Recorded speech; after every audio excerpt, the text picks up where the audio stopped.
Hello friends, welcome back to my YouTube channel Vidyarthi site. This video is presented by me Priya Sarkar. तो friends, हम पढ़ रहे हैं paper 1 unit 6 logical reasoning. Last class में हमने deductive argument को डिटेल में पढ़ा था और आज की क्लास में पढ़ेंगे हम इंडक्टिव आर्गुमेंट को।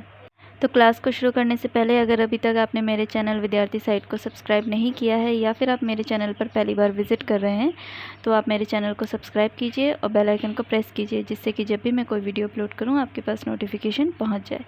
तो चलिए फिर आज की क्लास को कंटिन्यू करते हैं। हमने प्रीवियस क्लास में डिडक्टिव आर्गुमेंट को डिटेल में पढ़ा था, जिसमें हमने वैलिड, इनवैलिड, साउंड, अनसाउंड इन सबको बहुत अच्छे से कवर कर लिया था। आज की क्लास में पढ़ेंगे हम इंडक्टिव आर्गुमेंट। इंडक्टिव आर्गुमेंट को नॉन डिडक्टिव आर्गुमेंट भी कहते हैं। इसके दो कैटेगरी हैं, स्ट्रॉन्ग और वीक। स्ट्रॉन्ग की फर्दर दो कैटेगरी है, कोजेंट और अनकोजेंट, और वीक की सिर्फ एक कैटेगरी है, वो है अनकोजेंट। तो इस स्लाइड में हम एक साथ दोनों कैटेगरी को पढ़ेंगे, स्ट्रॉन्ग इंडक्टिव और वीक इंडक्टिव। लेकिन इससे पहले हम इंडक्टिव आर्गुमेंट को एक बार रिकॉल कर लेते हैं। इंडक्टिव आर्गुमेंट ऐसे आर्गुमेंट होते हैं जिनमें सम का सेंस आता है। ऐसे आर्गुमेंट का जो कंक्लूजन होता है उसमें प्रोबेबिलिटी होती है, ना कि सर्टेनिटी। स्ट्रॉन्ग आर्गुमेंट का जो पहला एग्जांपल है, प्रीमाइस 1 में लिखा है ज़्यादातर डॉक्टर MBBS की पढ़ाई करते हैं। प्रीमाइस 2 में लिखा है शर्मा जी एक डॉक्टर हैं, और इससे हमने कंक्लूजन ड्रॉ किया है कि इसीलिए बहुत संभावना है कि शर्मा जी ने MBBS की पढ़ाई की होगी। तो जो इसका फर्स्ट प्रीमाइस है उसमें लिखा है ज़्यादातर डॉक्टर, यानी कि सम का सेंस है, लेकिन सम में भी ज़्यादा परसेंटेज की बात हो रही है, यानी कि जो आपका एविडेंस है या जो आपका सैम्पल साइज़ है वो ज़्यादा आपने उन लोगों पर रिसर्च की है। उसके बाद आपने जो कंक्लूजन ड्रॉ किया है कि ज़्यादातर डॉक्टर MBBS की पढ़ाई करते हैं, शर्मा जी एक डॉक्टर हैं, और इसीलिए हमने जो कंक्लूजन निकाला है कि बहुत संभावना है कि शर्मा जी ने भी MBBS की पढ़ाई की होगी। तो यहाँ से हमने क्या समझा कि जो फर्स्ट प्रीमाइस है उसमें सभी की बात नहीं की गई है। अगर सभी की बात करता है तो वो डिडक्टिव आर्गुमेंट होगा, और जब सभी की बात नहीं करेगा यानी कुछ लोगों की बात करेगा तो वो इंडक्टिव होगा। लेकिन स्ट्रॉन्ग कब होगा? जब कुछ लोगों में भी ज़्यादातर लोगों की बात हो रही है, तो ऐसे केस में स्ट्रॉन्ग इंडक्टिव आर्गुमेंट होगा। अब इसका वीक इंडक्टिव आर्गुमेंट का एग्जाम्पल देखते हैं। सेकेंड एग्जाम्पल है, फर्स्ट प्रीमाइस में लिखा है मैंने 2 छात्रों को देखा जिन्होंने बिना पढ़े परीक्षा दी और पास हो गए। सेकंड प्रीमाइस में लिखा है बाकी छात्र भी उसी कॉलेज के हैं, और इन दोनों प्रीमाइसेस से कंक्लूजन निकला इसीलिए सारे छात्र बिना पढ़ाई के पास हो सकते हैं। अब यहाँ पर आपका वीक इंडक्टिव आर्गुमेंट होगा। क्यों? क्योंकि आपने सिर्फ 2 छात्रों पर रिसर्च की, यानी 2 छात्रों के आधार पर आपने सभी छात्रों का एक आकलन बता दिया है। अगर आप यहाँ पर ज़्यादातर छात्रों की बात करते तो ये स्ट्रॉन्ग इंडक्टिव होता, लेकिन यहाँ पर आपने सिर्फ 1 या 2 छात्रों को देखकर सभी छात्रों का एक निष्कर्ष निकाला है, तो यहाँ पर जो आपका इंडक्टिव आर्गुमेंट है वो वीक इंडक्टिव आर्गुमेंट है। तो यहाँ पर आपको स्ट्रॉन्ग इंडक्टिव और वीक इंडक्टिव आर्गुमेंट समझ में आ गया होगा। इंडक्टिव का मतलब होता है ऐसे आर्गुमेंट जिसमें सम का सेंस आता है। पहली बात तो ये। दूसरी बात कि स्ट्रॉन्ग इंडक्टिव कब होगा? जब आप ज़्यादा लोगों के आधार पर निष्कर्ष निकालते हैं, तो तब आपका आर्गुमेंट स्ट्रॉन्ग इंडक्टिव आर्गुमेंट होगा। और जब आप कम लोगों के आधार पर निष्कर्ष निकालते हैं तो ऐसा आर्गुमेंट आपका वीक इंडक्टिव आर्गुमेंट होगा। इसके बाद पढ़ेंगे हम स्ट्रॉन्ग इंडक्टिव आर्गुमेंट की कैटेगरी, कोजेंट और अनकोजेंट। इसमें भी साउंड और अनसाउंड की तरीके से सेम कंडीशन है।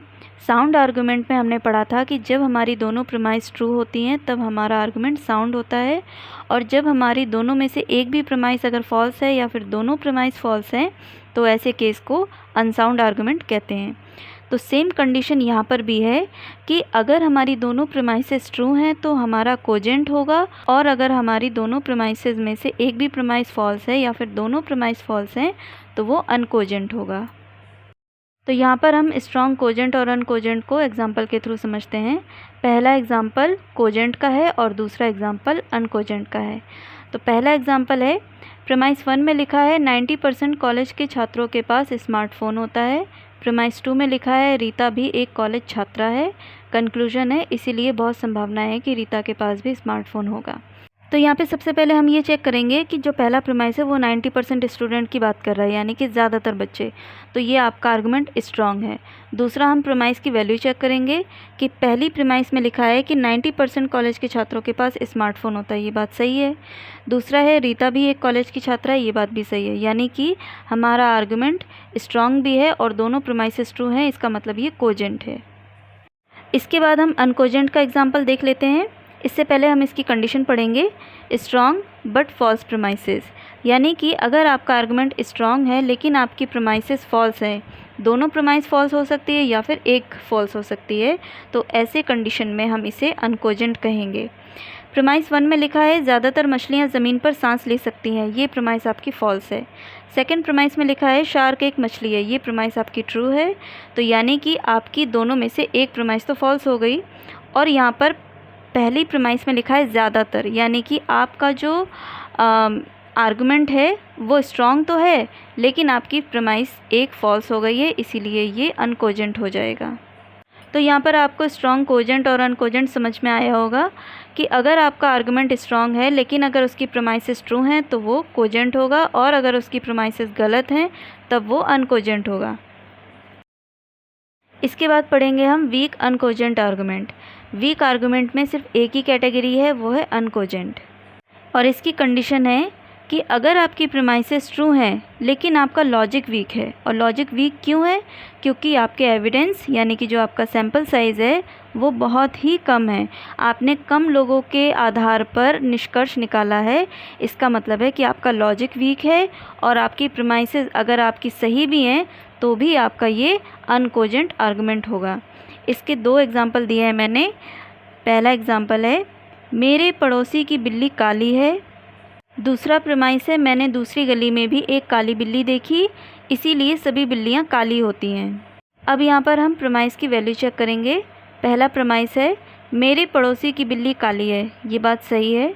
दूसरा है मैंने दूसरी गली में भी एक काली बिल्ली देखी, ये बात भी सही है। दोनों प्रीमाइसेस के ट्रू होने पर भी आपका आर्गुमेंट अनकोजेंट है। क्यों? क्योंकि आपने यहाँ पर बहुत ही कम तथ्यों के आधार पर निष्कर्ष निकाला है। जैसे आपने सिर्फ अपनी पड़ोसी की बिल्ली देखी और आपने गली में एक बिल्ली और देखी, यानी कि 2 बिल्लियों के आधार पर आपने ये निष्कर्ष निकाला कि संसार में जितनी बिल्लियां हैं वो सब काली होती हैं। तो ये आपका एक वीक आर्गुमेंट है। क्यों? क्योंकि प्रीमाइसेस के ट्रू होने पर भी आपने निष्कर्ष जो है कम तथ्यों के आधार पर निकाला है, क्योंकि आपने 1 या 2 बिल्लियां देखी और उसी के आधार पर आपने ये निष्कर्ष निकाला कि संसार की सभी बिल्लियां काली होती हैं। तो ये आपका एक वीक आर्गुमेंट हो जाएगा। तो जो पहला एग्जाम्पल था ये हमारा ट्रू प्रीमाइसेस के बेस पर था। इसके बाद जो दूसरा एग्जाम्पल है ये फॉल्स प्रीमाइस के बेस पे है, यानी कि वीक अनकोजेंट आर्गुमेंट में अगर आपकी प्रीमाइसेस ट्रू हैं या फॉल्स हैं फिर भी हमारा अनकोजेंट ही रहेगा। क्यों? क्योंकि हमारा जो आर्गुमेंट है वो स्ट्रॉन्ग नहीं है, वो वीक है ऑलरेडी, क्योंकि आपने कम एविडेंस के आधार पे अपना जो है कंक्लूजन दिया है, जिसकी वजह से आपका आर्गुमेंट पहले से वीक है। आपका इंडक्टिव वीक आर्गुमेंट हमेशा अनकोजेंट होगा। इसमें प्रीमाइसेस चाहे ट्रू हो चाहे फॉल्स हो। फॉल्स प्रीमाइसेस के बेसिस पर मैंने यहाँ पे दूसरा एग्जाम्पल दिया है। प्रीमाइस 1 में लिखा है कुछ हाथी उड़ सकते हैं, इस प्रीमाइस की वैल्यू फॉल्स है। सेकंड प्रीमाइस है नंदू एक हाथी है, ये प्रीमाइस ट्रू है। कंक्लूजन है इसीलिए नंदू उड़ सकता है, यानी कि दोनों प्रीमाइसेस में से एक प्रीमाइस फॉल्स हो गई, लेकिन फिर भी आपका ये आर्गुमेंट अनकोजेंट ही रहेगा। क्यों? क्योंकि आपने बहुत ही कम एविडेंस के आधार पर निष्कर्ष निकाला है, जिससे कि आपकी जो लॉजिकल रीजनिंग है वो बहुत वीक है, और वीक इंडक्टिव आर्गुमेंट हमेशा अनकोजेंट होता है, फिर चाहे आपकी प्रीमाइसेस ट्रू हो या फिर फॉल्स। तो यहाँ पे आपको वीक अनकोजेंट आर्गुमेंट समझ में आ गया होगा। तो आज की क्लास में बस इतना ही। आज की क्लास में हमने इंडक्टिव आर्गुमेंट को कवर कर लिया है, तो यहाँ पर हमारा फॉर्म्स ऑफ आर्गुमेंट कंप्लीट होता है। तो आज की क्लास आपको कैसी लगी मुझे ज़रूर बताइएगा। अगर आपको मेरे चैनल की वीडियोस इन्फॉर्मेटिव लगती हैं तो आप मेरे चैनल को लाइक, शेयर और सब्सक्राइब कर सकते हैं। Thank you.